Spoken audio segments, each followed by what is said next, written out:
when we look at his training camp, he starts or now he's already a better player. So our hope is that he's going to get better too with time. You'd like to see him fill as big a role as he can fill, right, on this team? Well, he's capable of it. I think, again, if he finds his game, the one thing he is versatile. He's a physical needs for power plays. He's a smart player. Put him in some, pressure situations. He's been around. He's dealt with those situations. So, that experience will hopefully come to be a valuable asset for the hockey club. What have you learned from players in the past that have done similar things that you've had? Pando maybe was one example, or is it just a maybe individual basis? Okay. You can talk about Pando, you can talk about Beijing, you can talk about Stéphane Yell. Those are all serviceable guys that came in and helped us. It's you want to give some young kids opportunities, but you also want to make sure that you have some veterans to back things up too. And I think we've got that situation right now, and when needed, you've got him. And I think he's a good asset to have. And if anything, he's a real decent skater who I think will get better, as I mentioned earlier, and will bring some positive elements to our hockey club. Is it about dirty goals, getting workman-like goals, getting them any way they can when 4 goals in 4 games, trying to make something happen? Well, we got to find a way, right? And we in the past we've been a team that's been capable of scoring with the same players. So right now I think it's just a matter of getting our confidence, getting our noses a little more dirty, and the confidence of scoring goals will follow after that. But you got to start somewhere, and then that's a good place to start. Well, from your perspective, which, if any, of the rule changes that are pretty minor have made the biggest impact? Have you seen any that have changed what you're doing or what you're trying to do?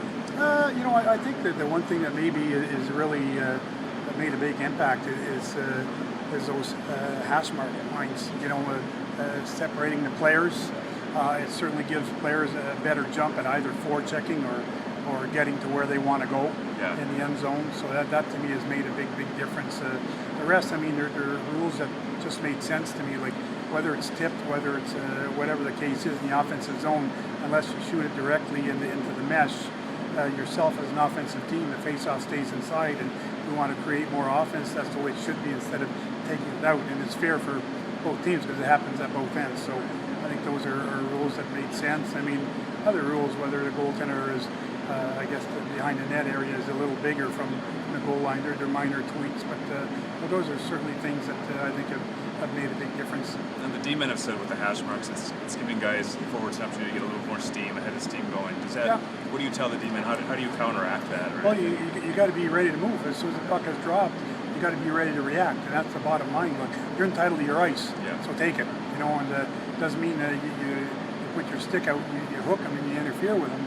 It means that you're entitled to your ice, so your body's entitled to be wherever it is, as long as your feet are moving. So that hasn't changed, and that again, defensively that works one way, offensively it works the other way as well. You move your feet and try and get the space that you can get.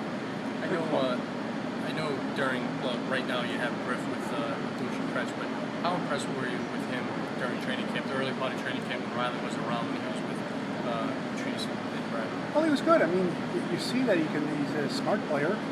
He can shoot the puck extremely well. He's got good vision. He can make plays.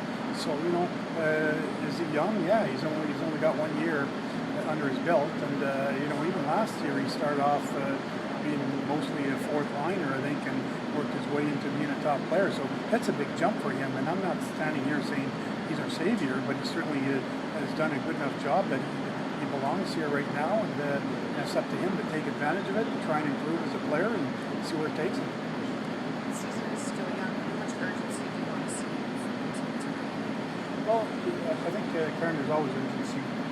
Should always be urgency in your team, whether you're winning or losing. I think this, the parity that we always talk about in the league, that creates that. And I've heard a lot of things about those first games this year already with different teams. They're like playoff games, and that's what this league is like now. It's everybody wants to get off to a good start. Everybody wants to position themselves into a playoff spot, and so those 82 games that seem like lots of games are actually all important games. So I think the urgency is there tonight, just like it should be every other night. But obviously a little added incentive in knowing that we want to get ourselves in the winning column. Thanks, Coach. Thanks, Coach.